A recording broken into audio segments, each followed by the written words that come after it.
So in the last tutorial, we have seen that if your class has at least one abstract method, the class becomes abstract. Okay, so let's see some features. Now, since x is a class here, even if it is abstract, let's try to create an object of x here. So we'll say x obj equal to new x. So if I write this statement and we are getting an error. Error says cannot instantiate the type x. That means we cannot create object of class x. Let's see why. Let's say if JVM allows me to create the object of x, the problem is in this x class I have two features. One is this show and second is this magic. The problem is we know the implementation of show. So if a user says obj.show, it will give you the output. But what about if your user try to call this magic and it will give you error? It says the magic has not been implemented. That means you are giving a user a product with two features and one of the features is not working. So it's wrong, right? And that's why JVM says we will not allow you to create object of abstract class because this abstract class might have abstract methods. Clear? So you cannot instantiate abstract class. So that's first feature. Second, let's say still I want to call this show. Do we have any way to call this show? Unfortunately, we cannot call show when you cannot create object of x. But what if I say I have a new class called as y and this y extends x. Now if I create since this y don't have any method, can I create object of y? But hold on, it is already giving me an error. It says the type y must implement the inherited abstract method x.magic.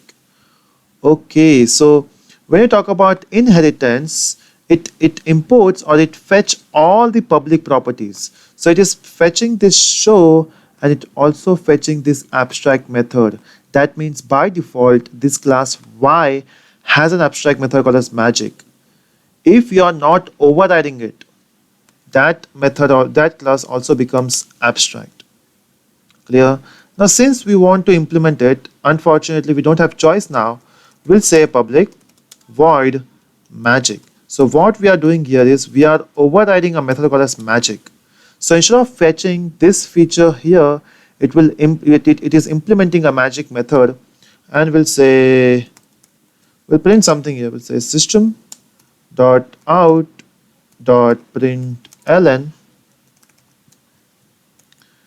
and we'll say magic. Okay, so we are printing here magic. Okay, so we are overriding a method called as magic here and we are printing magic.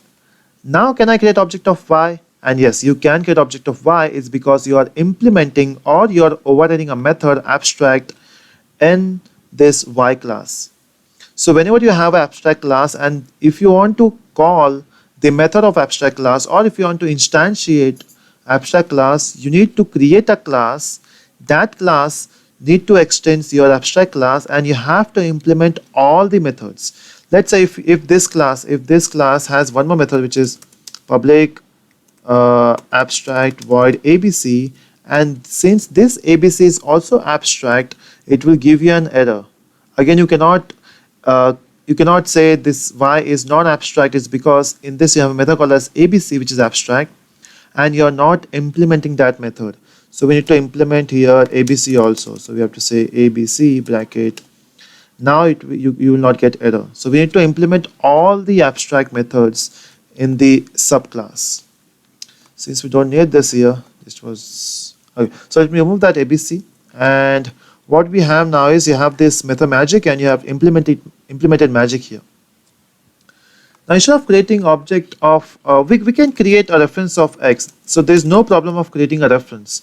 Problem starts when you try to create an object of x with the help of new keyword. So you cannot say x, right? It's because this is object creation or this is called as instantiation. You cannot instantiate x, but you can create the reference of x.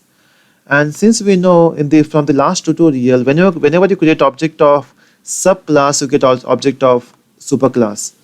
And bingo, we are getting the object XYZ, which is of class X, but the implementation or the instantiation is done by subclass. And now I can call obj.show, I can even call obj.magic. So that's the advantage of using abstract class. So where should we use an abstract class? Let's say you want to fetch the common properties from all the classes. So you can fetch those properties and you can make them abstract so that all those classes will have their own logic or will have their own implementation. So that's one of the reasons we can use abstract keyword. So we can use abstract keyword with a class, which is abstract class, and we can use abstract keyword with a method, which becomes abstract method. So this is what we have to do with the abstract keyword. Let's run this. So let's say run as Java application. The output is, yeah, so it is hello world and magic. But one thing to be considered here, all your abstract methods should be public. You cannot make them private. It's because if you make it private, you cannot go for overriding. Okay, that's why you have to go for all your abstract methods should be public. Or you can even make it protected, is because protected allows you to use your subclass or your methods in the subclass. So it should be either public or protected. So we will make it public. We cannot make it private. Clear? So that's all about abstract keyword.